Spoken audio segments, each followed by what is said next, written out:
Our lives nowadays are going by so much faster. We've filled our lives with so much stimulation that we're no longer bored. We never sit still.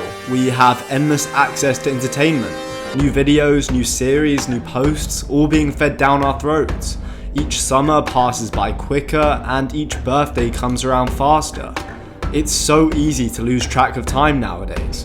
I don't know about you, but the older I've gotten, the faster time has sped up.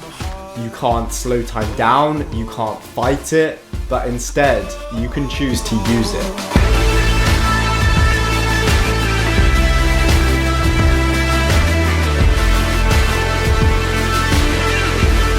I'm 19 now, which is still crazy to me, and the older I've gotten, the more precious I've realised my time is. It's so morbid, yes, but man. I don't know how many more dinners I'll get to share with my parents, or if I'll ever get the chance again to do some of the things I get to do right now. I'm realising how short my life is, and it's terrifying. There's so many things I want to do in my lifetime, and the only way of me actually achieving them is by spending my time more wisely. For me, a massive part of spending my time more wisely is reducing my screen time. For way too long, I would waste so much time on social media, scrolling through uninspiring content with little to no value.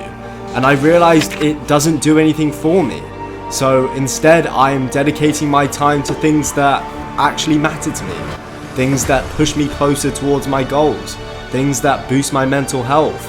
Or things like spending time improving the relationships with the people closest around me. For so much of my life, I haven't been intentional enough with my time.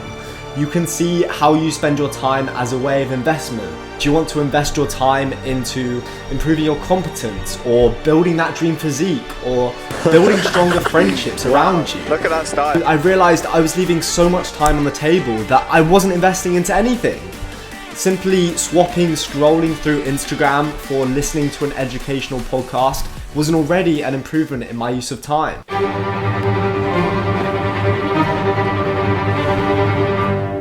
For many years, my days in the summer would look like this. I'd wake up, brush my teeth, shower, watch some YouTube, eat, scroll a bit through Instagram, eat a bit more, watch a film, and fall asleep. That was it. And I'd feel like a piece of shit, but I'd always find myself being pulled back onto my screen. It just had a hold of me, and I didn't realize how negatively it was impacting me and my time. But recently, I took a 7-day dopamine detox. I didn't realize how eye-opening this experiment would be. I found it very hard to begin with.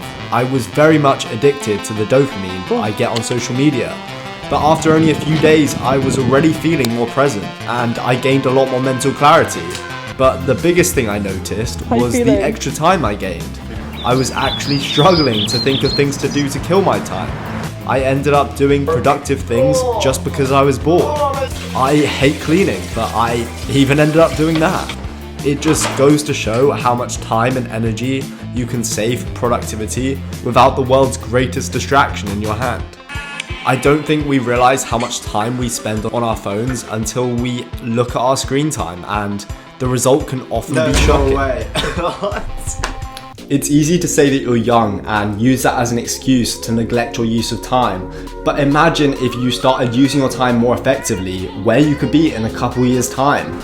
Now is the time to get ahead and to start that thing, or to educate yourself. I don't want to sound like Molly May, because frankly we don't all have the same 24 hours in a day, but I'm sure a lot of us could find the time to do certain things that we want to do, or that would be good for us in the long term, so long as we try.